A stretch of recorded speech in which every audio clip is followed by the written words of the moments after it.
before we start talking about privacy, I want to give a shout out to Martin Hellman. He was just amazing yesterday. And I have to tell you, when I was asked to do this keynote, I was like, oh yeah, this will be really great. Then I saw Martin Hellman on the list too, and I'm like, oh crap, I have to talk after him? That's not going to be good. The other thing is that I'm in a PhD program and I'm studying cryptography. And I took an exam on Wednesday before arriving here and pretty much bombed it, in full disclosure. And so when I saw Martin, I kind of punched him in the arm a little bit. I said, your work is the bane of my existence right now. So instead he gave me a hug and he said, you'll get through it. And I said, thank you very much. But talk to me in December when I get my passing grade and I can continue on with my PhD work. So anyway, I also wanted to say that yesterday Chris's keynote was also very exciting, and I was proud to be in the room when he was talking. But you know, I want you to have the perspective that Chris is the devil on your shoulder and I will be the angel. Okay. So you will not hear F-bombs, you will not hear crew jokes. I'm sorry for those in the room that love that, but this is me. So before I begin, I want to tell you a little bit about my journey. Before 2008, my career was primarily focused in marketing, project management, and strategic initiatives. Then a personal situation launched me into the space of security. Starting around the end of 2007, I became the target of cyber stalking by a colleague. A situation you can probably imagine reframes how you think about privacy and security and about how we all behave on the internet. This was something that totally changed my life. That sounds like a Hallmark card, I know, but it did. But unlike some stalkers, mine wasn't caught. Lots of people say, where is he? Did he get caught? Was he brought to justice? Unfortunately, no. And he wasn't, because he used Tor. Go figure. So, unlike other victims, I didn't want to be the poster child of cyber stalking. In fact, I have to tell you that it's a little uncomfortable for me to even talk about it anymore, because it's like opening up old wounds. But I will say that what it did was it inspired me to learn, to figure out why the technology works the way it does, because I had no idea what the heck was happening to me. I was getting text messages on my phone.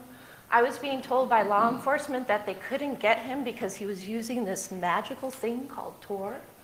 I'm like, what do you mean? He's sitting in California. You know who he is, I know who he is, but you're not going to be able to get him. I had a restraining order and the judge vacated it because she said he's using Tor and we can't identify him without a doubt. So I wanted to learn how the technology worked. I wanted to figure out why the system of law enforcement wasn't equipped to help victims of cyber-related crimes. And I wanted to learn more about what people think about how much they're putting out there on the internet. I'm a mom of 2 teenage girls, and I'm very aware of how much they're putting out there on the internet. But I also wanted to be able to talk to people to help them understand you have to pause. You have to think about what you're putting out there.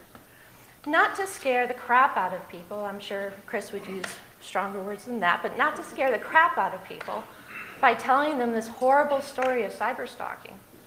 But I want people to understand that, you know what, there's real people, intelligent, good, kind people that are put into situations they never wanted to be in. And those situations have to change you. But not everybody should have to go through all that horrible crap to be able to do things differently. So at the end of 2011, I hit my lowest point. Now, 2008 to 2011, we're talking 3 years. And he didn't just attack me, he attacked everyone in my life. If you were loosely associated with me, you would be contacted by this person to have them tell you what a horrible, horrible person I was. So I was not only answering had to answer to him and get his attacks, but I had to answer to all the people in my life who are also being contacted and explaining to them the situation. So after almost 3 years of fear and uncertainty, I decided it was time to get busy living or get busy dying. This is an awesome movie, by the way. Hopefully you guys have seen it. If you haven't seen it, Shawshank Redemption. Tim Robbins is adorable. But I didn't want my work to be focused on him. That's what stalkers like. They like all the focus to be on them. I wanted my efforts to be focused on leveling up and adding to the conversation. And look, I will never be a programmer.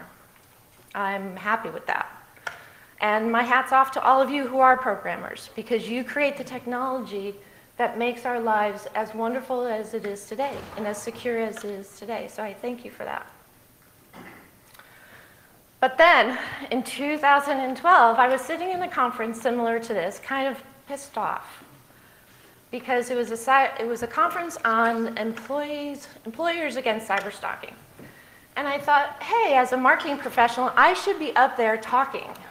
But instead, they had Andrew Lumen from the Tor Project talking. I'm like, okay, I'm going to go to this conference, okay? I'm going to wear my pointy shoes.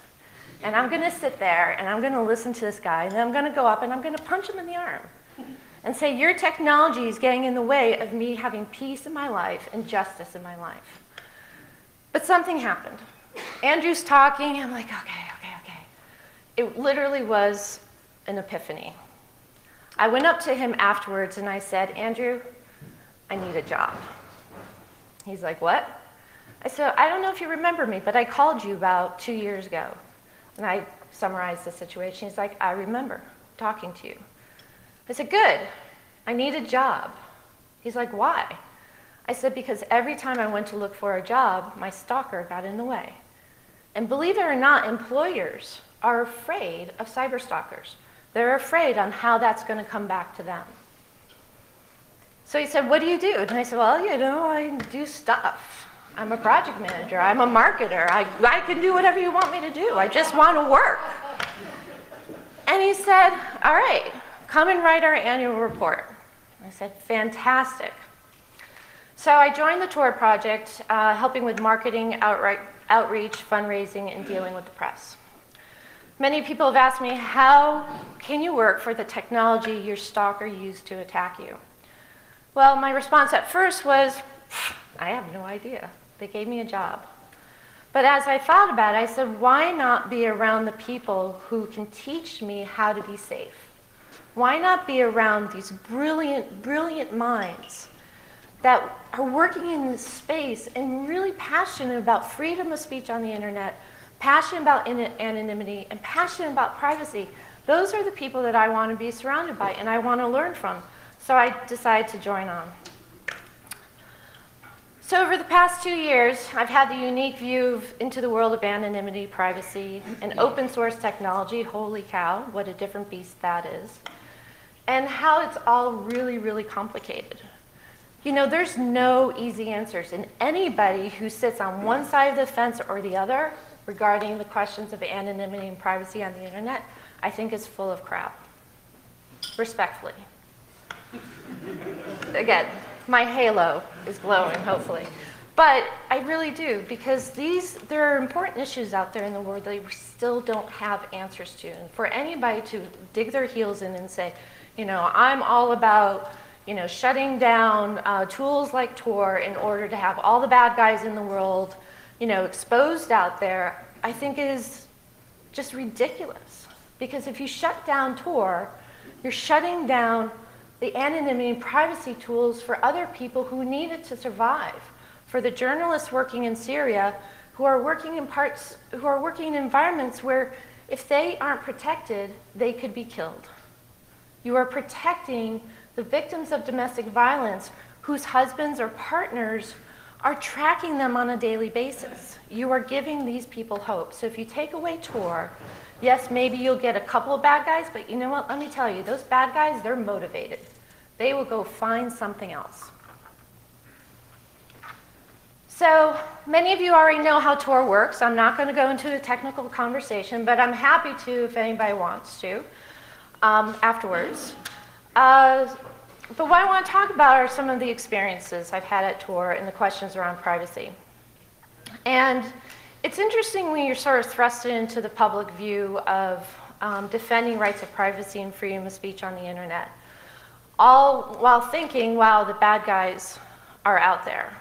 And what do they really want? So I started talking to the press and participating on task force to help human trafficking and child pornography, help issues around human trafficking and child pornography. And I'll tell you a story about that in a little bit. But what I want to do is talk a little bit about Tor and then actually raise to you some of the important questions that I've seen that have come up around privacy that I really want you to think about as you're in your work and in your lives, frankly, because privacy isn't something you just do while you're at work. It's something that we have to think about all the time.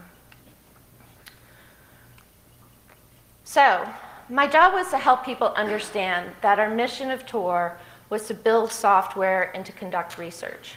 Tor is not, well, okay, I'm going to pause because I don't want to say something that's going to be recorded on YouTube. Tor's mission really is building software and conducting research. There are people in our community, however, that are very vocal on certain issues around privacy and anonymity, okay? And when you're working in an open source environment, you have to deal with the community as well as the organization. But at the end of the day, whenever I talk to the press, it was all about we create technology and we do research. And who do we do it for? Well, we do it for drug dealers, right? Everybody knows Silk Road. Everybody knows about hidden services. We also do it for our heroes. God, this is being recorded again. No, but honestly, we do, Tor is built to help people like Edward Snowden, like others, get the word out. Whether the word that they're getting out there is right or wrong, the technology is there to help them do it. By the way, I'm not convinced that was his laptop, but I do know where he got the sticker. Oh, and that photograph launched about 3 weeks of constant communication with the press. That was the most challenging 3 weeks of my entire career, was when that picture came out. Because all of a sudden, Tor was launched into the space of not just around technology, but it was really launched in the space of privacy and anonymity in a very, very big way. But we also, as I mentioned, we build the technology to help journalists. I do a lot of training, a lot of conversations with journalists because you know what? They are, most of them, especially who do foreign service type reporting, are very good at understanding physical security. You know, don't be in a place where you might get killed kind of security. But often they don't understand digital security. And so I love talking to journalists. I love telling them about how to use Tor, how to use other privacy and anonymity tools to help keep them safe. But I also like to do it to open their minds to not only how what they do impacts their security, but how what their sources do also impacts their security. So one of the things I'm very passionate about is not just transferring the knowledge that I have, but also doing it in a way that they can bring it on to others. So, as I mentioned, Tor is a community, and we are a community without borders, without governance, and without structure. It's a network of people. At last count, I think there were over 5,500 Tor relay operators, volunteers in the world. It's very hard for people to understand that how Tor operates really is about that network. And that network is full of volunteers. Can you imagine your organization being completely driven by 5,000 plus faceless volunteers, some of them nameless volunteers? How would that change how you can do your job? You're at the mercy of all these volunteers. So some of this network of people, they hide in plain view. Some are hidden in other ways, but they're all committed to Tor's technology, and they're committed to keeping Tor in the world. So, and by the way, that tourist thing came up in Paris when it was determined one of our developers actually released a story timely. It was, we were all at the developers conference in Paris, the entire organization, and he decided to release this story to the press about how the NSA was tracking any of the @Tor project email accounts, and how people who were associated with the Tor project, anyone who was associated and working for the Tor project, was a terrorist. And that was a really difficult thing to experience as a mom, as a professional, as somebody who believes in privacy. But when this came out, somebody in our community, of course, made a t-shirt, and I freaked out. I'm like, oh my God, we have to put a cap on this. But again, that's the challenge when you're dealing with a community versus an organization where you have governance. Anyway, I think they took it down. But let's talk about privacy versus security. Now, Chris touched on this yesterday, so I'm not going to go through, and he did an excellent job going through all those crazy slides. I loved it. But I do want to talk to you about the difference between the two, because it's important. And it's important not just for your work, but it's important for how you're communicating, talking with end users. Okay, because even if in your organization you are a B2B type of organization, or you're not directly related to end users, when you are out there in the world talking to family members, talking to friends, talking to anybody who wants you to do technical support, does anybody have family members who ask you to do tech support? Okay, you're talking to them, though you're talking to end users. So what I hope that you'll take away from this is some new thoughts around privacy and security in a way that you can talk to those folks. So, privacy, the ability to control what personal information is shared out there. Okay, simple. Keep a simple definition of privacy in mind. Security is a resistance of desired loss. They are kissing cousins, no doubt, but they are very, very different concepts. So often when people come to me and say, you know what, Kelly, I want to talk about privacy. It's great, let's talk. What does privacy mean to you? Is the first question I ask them, because often people mix up the two. So the first thing I'd like to ask is that you be clear about what privacy means and the difference it is to security. And yesterday, I don't agree with, well, actually, I do agree with Chris's statement about the end users. But they're not the only weakest link in our system of privacy and security. The technology. You know, I just wrote a research paper. I presented it last week at a conference. It's a taxonomy around privacy-enhancing tools for the World Wide Web. And I looked at things like Steganos, iQuick, DuckDuckGo, and it wasn't to bang on their technology and say, you know, you've got all this stuff that's not working. It was more around, let me understand what you say that you're delivering to end users, and then what your terms of agreement are really saying you will do or not do if, you know, your feet are put to the fire. And helping to bridge that gap so that end users understand, look, if I use DuckDuckGo without Tor, I'm not going to be secure. Okay? If I use Steganos, the free version, I'm not going to be secure. And there's several of the technologies that I researched that openly say in their terms of agreement that if they are subpoenaed or if they are contacted by law enforcement, they will give up their user data. Okay? This is, again, not to scare people, but it's all about helping end users understand where privacy falls and where the technology will help them or not help them, depending on the situation. But again, the weakest links can be the end users. It can be our technology. It can also be what we don't know yet.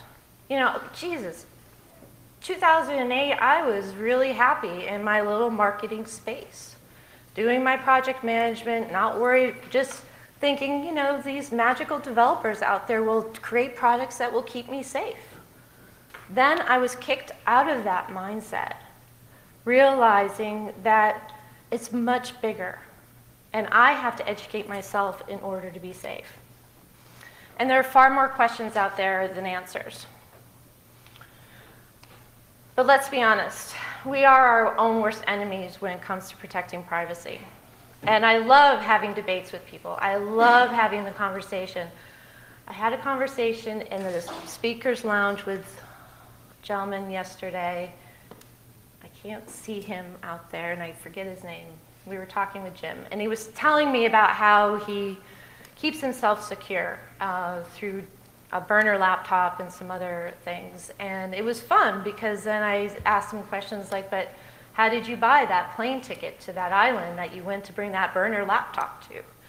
And it's fun having those conversations to poke the holes in people's ideas of privacy and security. The other thing I just want to mention is that in those conversations that you're having with the real people in your life, your friends and your family, have real conversations with them about privacy and security. Not to scare them, but just to understand where they're at. I had a conversation with a parent. I gave a talk at a high school. Again, I try not to give the big, giant, scary story and saying, oh, yeah, I was cyber-stalked for going on 7 years. I was cyber-stalked. It's awful. I wouldn't wish it upon anybody. What I try and do is help people understand that, you know what, it can happen to just about anybody. And this mom comes up to me and she said, you know what? My kid's phone doesn't have Wi-Fi, so he will never be cyberbullied. This is real, and this is an educated, smart woman. And I don't have a good poker face, so I will never play poker here at LASCON. If you ever offer it, I'll lose my shirt. But I said to her, it's much bigger than that. I said, cyberbullying and the issues of privacy are much bigger than just not having Wi-Fi on your phone. So she was trying to wrap her head around that. But as parents, she was also trying to figure out some solutions for her kids.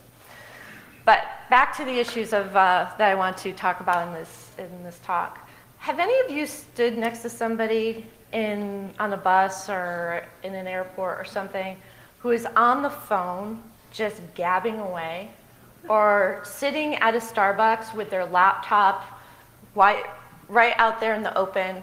The one that I love the best is when I was standing in line at Starbucks, in my local Starbucks, and this woman's on her cell phone reading off her credit card information to somebody on the phone. Holy cow!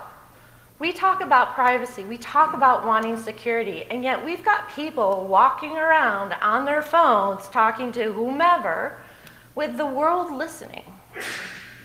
Tom from Qualys, I don't know if he's in the room, talked about an example that he was sitting in his hotel earlier this week and joined a conversation with some people who were talking about some new business development. And not once did they ask who he was. And he was engaging in the conversation. Okay? So I find it very funny that people are raising these big flags that we have to have privacy on the internet, we have to have security, and yet our own human behaviors are getting in the way of things working well. This woman is a prime example. So, I don't want to be fatalistic about this, but there are big questions that we have to answer. Where is my data really going? And these questions that I'm going to show you come out of lots of conversations I've had with people, with the press, and in my own research. But what people are starting to ask is, where is our data really going? And I don't think anybody in this room can truly answer that. Even Chris, if he was sitting here. Who are the third parties that are using our data? You know, everybody talks about that Target breach, right? And I've had people come up to me and say, Kelly, what do you think about what happened to Target? And I'm like, it was the third party that had the issue. It wasn't Target, but Target was the casualty of it because they had to manage that third party. But if you think about from a non-security, from a more business perspective, that's a difficult conversation for people to wrap their minds around. Who really sees my information? Who's seeing the traffic? Who's seeing the end-to-end conversations? These are important questions that end users are asking.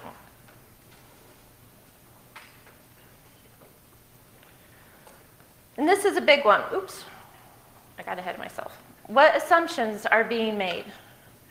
So one of the things that my crazy stalker did was that he went out to certain things that he knew that I was doing. At that time, I had a Facebook account. I don't have one anymore, so don't ask me. But what he did was he went out to Facebook and he was trolling my emails. He works for a technology company that I will not say because I believe he's still there. And he would take pieces of information and craft a story woven in with all of his craziness, okay? And he would present it out to the world as truth, as gospel, and say, this is Kelly. See, I've got all these facts and these figures.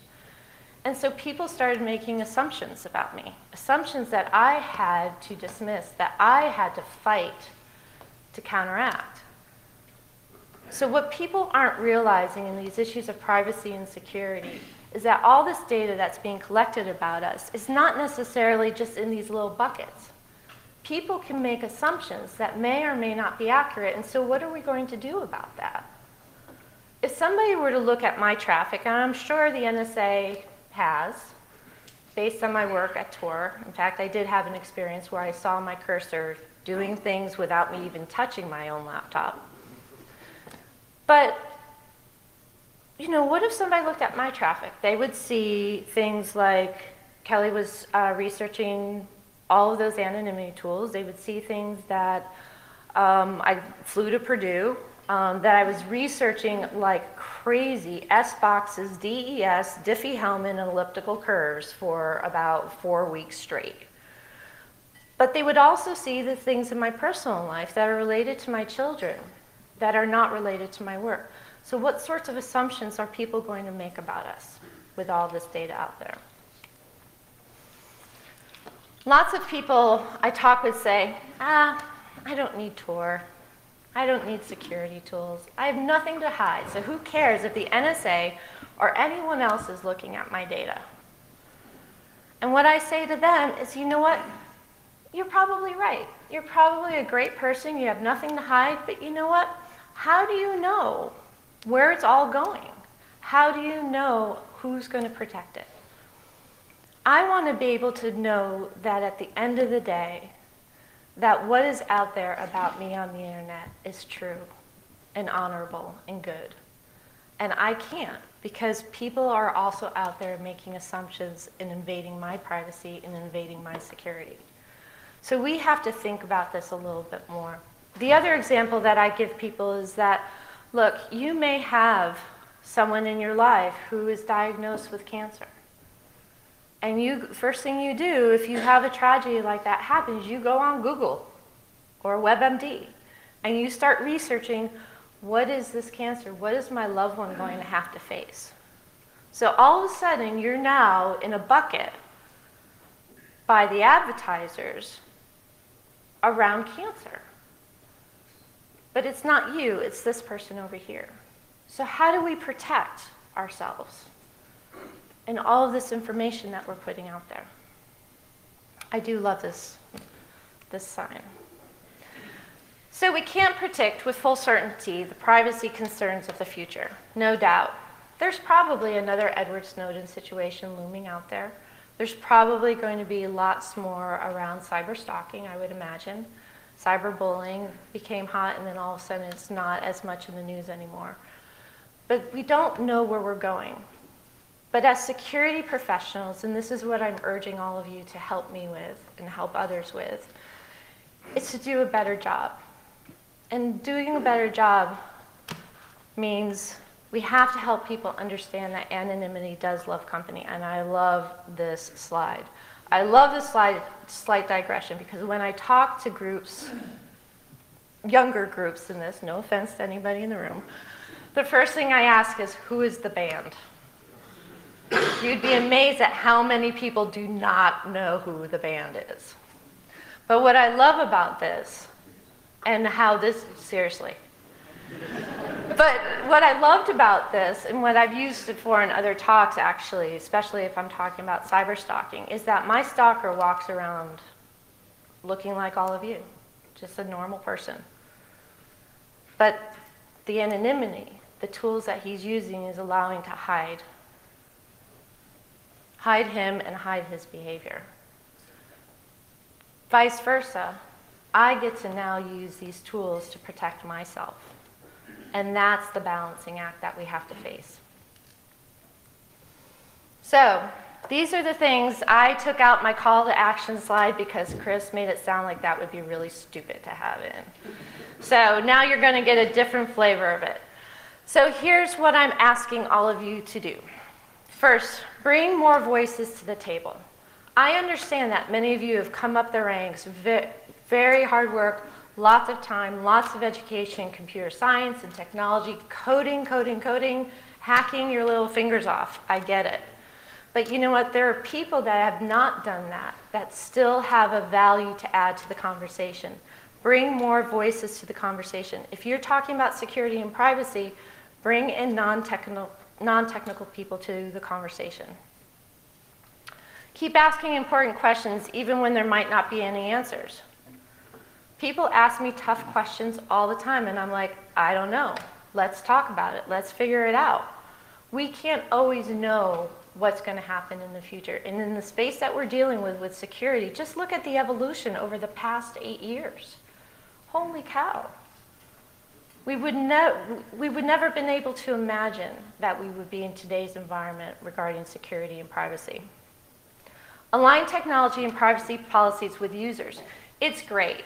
All the work that you all are doing is fantastic. But if you don't step out of your world and start connecting it with policy and what the end users are saying and doing and behaving, it's going to be for naught. So I ask you to please align your work with privacy policies and users. Oh, just back to that one quick thing. I'm curious about, there's this trend of having privacy officers in organizations. And at first I was like, yes, now people are starting to shine some light on what privacy, or the importance of privacy in an organization. And I was like, no. Why have privacy in a box?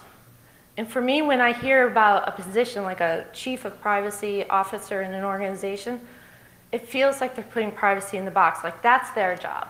So we don't have to think about it. Just a slight digression. Educate yourself and help users. Look, I went to graduate school 17 years after my master's degree. Yes, I'm totally dating myself right now. 17 years after I finished my MBA, I started my PhD. I have learned how to be a student again, and it's hard, and it's humbling, and it sucks in many, many ways. But I do it because I think it's important. It's important because there's lots of stuff, much of what all of you know that I don't know, but there are lots of things that I still have to discover in this area in order to help end users. Embrace beginner's mind. Martin said that yesterday. Please, please, please.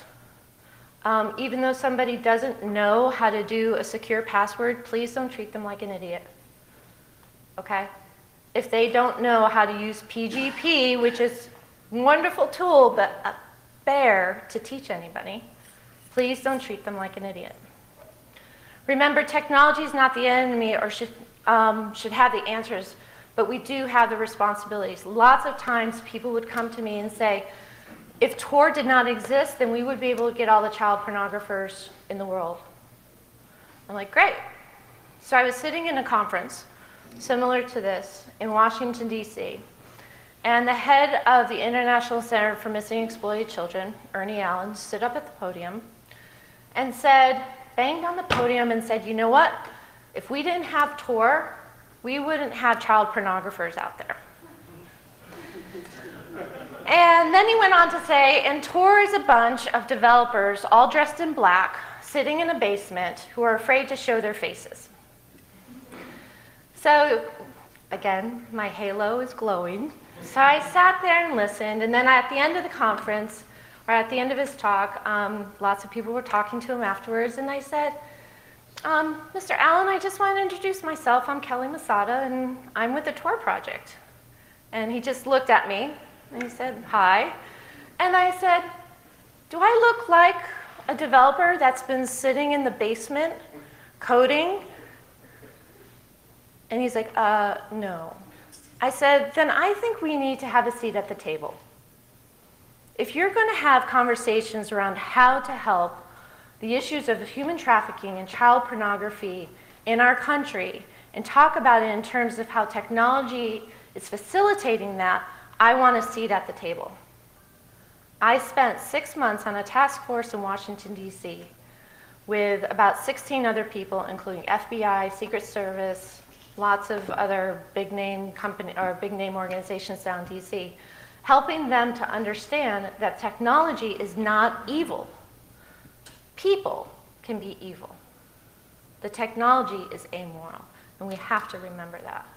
And that was very, very difficult because for 3 years I had nightmares, very vivid nightmares about Tor, until I realized it's not the technology, it was him. Collaborate with non-techies. Again, that's part of the message here. So tonight, I challenge you to write down your own definition of privacy for you and for your family. And think about what you're doing to protect it. Now, I know that you could do that in a heartbeat, and you would say all of this great technology that you're using to protect your privacy. But think about it in terms of your kids, your partners, your spouses, your family. Define what privacy means to you. Then think about how that translates into the work that you're doing and how you hold your own values and definitions of privacy. For me, I don't have a choice anymore. My view and my definition of privacy was altered the second I met that person. And I wouldn't have wished it, is not the path I chose, because privacy becomes important when something happens to wake us up. But I don't want the bad stuff to happen to people. I want us to figure out how to address these issues of privacy before that stuff happens. So I'm going to be a superhero, Wonder Woman, if you couldn't guess, because she's got great boots. But I also want to say that, to tell you all that in early September, I left the Tor project. Not because I lost faith in the technology or the mission, but because of many of the reasons that Chris talked about yesterday in his talk. Sometimes there are environments where non-technical people and females in this industry cannot succeed. So now I'm working on my PhD at Purdue. I'm a third-year PhD student, finishing up my coursework if I pass this stupid cryptography class. And if anybody's willing to tutor me, I pay really well. I'm not kidding. And my spirit animal, as Chris talked about, is Dr. Gene Spafford. He was the one who had me stand up and say, I refuse to be a victim. I also work and help out the Open Information Security Foundation. Why I'm involved in another open source project, I have no idea. A glutton for punishment. It's a wonderful community, but it's different. Suricata is an IDS IPS engine. If anybody's interested, I can tell you more later. I think I'm running out of time. I'm going to spend a lot of my time with elliptical curves. I have my homework in my bag to do on the airplane. But my passion, my work, my focus in my life right now is bridging the gap between the non-technical world, non-technical audience and the technical folks. I want to help all of you get the work that you're doing out there to people who don't understand any of your language. And I do it for them. These are my daughters. And enough said.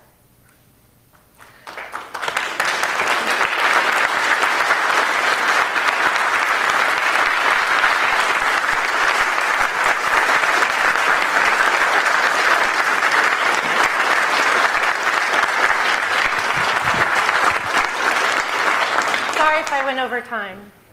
This isn't really so much a question. I just wanted to say that I really appreciate your bravery and honesty. I thought that was it was great to hear you. And a lot of what you spoke about I can identify with. I'll talk to you later. And my son's a math major, and he tutored me on cryptography for my CISP exam. I don't know if that's... I'll hire him. I'll Skype him. I don't care. He's a good tutor. He really explains things very well. I have 6 more weeks to get through. So. All right. Thank you. Thank you. Thank you. You wouldn't believe me. I can't hire a tutor anywhere. I've asked. Raise it high if you have questions. I can see it.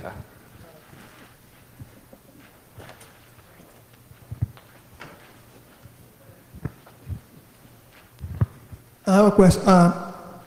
Everything in life, there's like two sides. Like I have a knife can help people to cut meat, make life easier. The same time can kill people.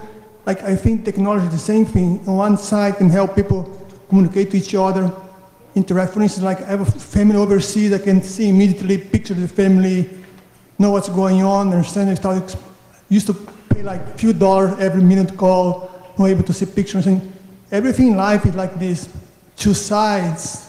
I think we're never going to resolve this problem. And what you can do is like a vaccine and anything else, we need to adapt to situation and try to overcome that. And something like Ebola now is a big problem. Maybe in a few months not a big problem anymore. Same this, I think it's same, there's an endless target. We need the key for us is not blame anybody, but how quickly we can adjust to the situation. This is my point. No, I agree completely, and I think, you know, my experiences at TOR made me realize, especially in the press, and there are members of the press who I really respect, and there's members of the press who I want nowhere near me because they've got such bad energy and morals. But what I realize is that people want to point the finger at something when stuff happens. When bad stuff happens, they want to point their finger and say, okay, it's TOR's fault that this happened. Hey, I did it. As soon as the FBI agents who took on my case in 2010 called me on the phone and said, you know what? There's nothing we can do because he's using TOR. I fell to my knees and I said, how can you tell me this? This is the highest level of law enforcement in our country, and you're telling me that this one person, I have to just live with it? This is one person. You know who he is. And they said, we can't. He's using TOR. We have to wait for him to screw up. So for me, the whole bane of my existence back then was this technology, until you realize that it's not. It's the people on the other side. Okay, maybe one more question, anybody? Oh, where? Oh, whoa. These lovely girls who rode the Yeah. bowl last night. Did you My both of you ride the bowl? These are actually my daughters, by the way, so Hi. keep it short.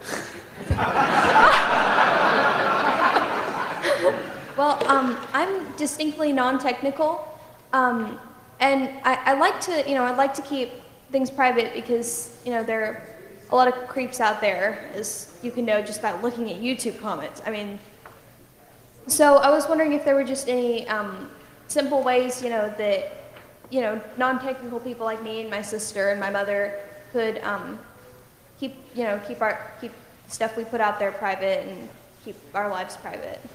The first thing to do is think about it. Think about what you're doing.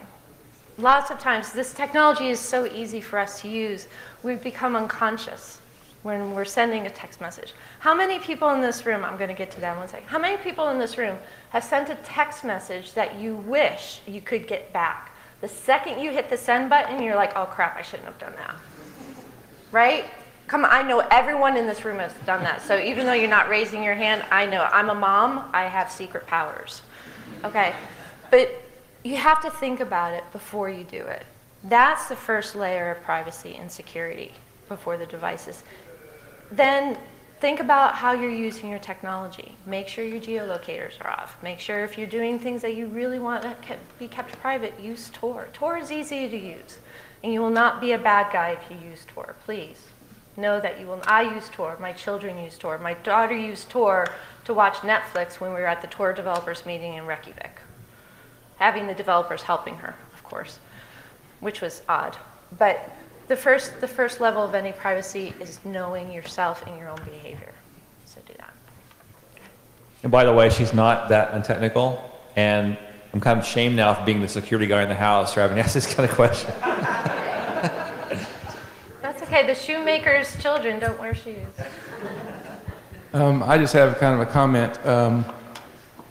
I really believe that about 98% of the users out there have no clue how their privacy is not private. It's not really private, what they put out there. Anything they do, they really have no clue. And when I try to tell people, I come across as a conspiracy theorist.